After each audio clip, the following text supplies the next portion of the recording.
we will be getting through our 33rd chapter on Read Aloud 3 this evening. So bear with me and thank you and welcome back. Thanks for returning.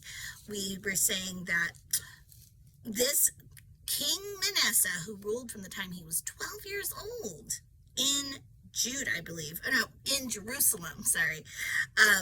He reigned for 55 years, but did what was displeasing to God in that time. He did evil in the sight of the Lord.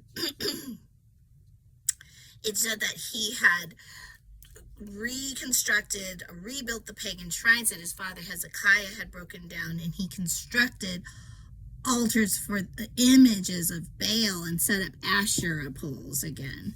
He also bowed down before all the powers of the heavens and worshipped them.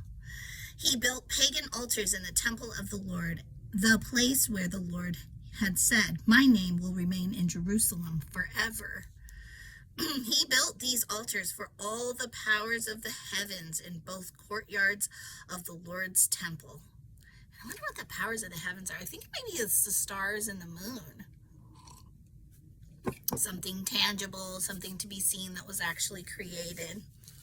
But definitely powerful demonstrations of God's creative might. Then it says that Manasseh also sacrificed his own sons in the fire in the valley of Ben Hinnom. He practiced sorcery, divination, and witchcraft, and he consulted with mediums and psychics. He did much that was evil in the Lord's sight, arousing his anger. And how interesting that we still hear about these things. We don't hear about the literal sacrificing of children in this day and age that I'm aware of. But there's so many things that I've heard it construed in different ways as well. I don't know if that's the right word, but the things that we do that jeopardize our children because we're so caught up in them, are we really sacrificing their well-being still, Manasseh even took a carved idol he had made and set it up in God's temple, the very place where God had told David and his son Solomon, "My name will be honored forever in this temple and in Jerusalem, the city I have chosen from among all the tribes of Israel.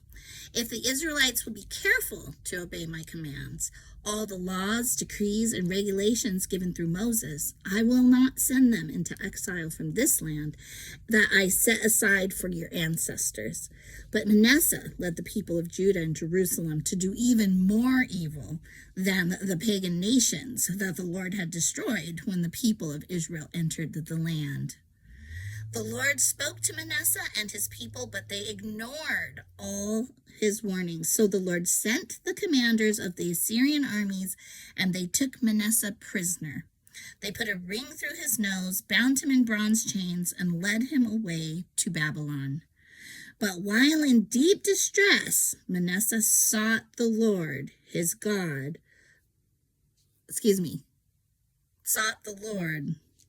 Oh, it does say his God, and sincerely humbled himself before the God of his ancestors. And when he prayed, the Lord listened to him and was moved by his request.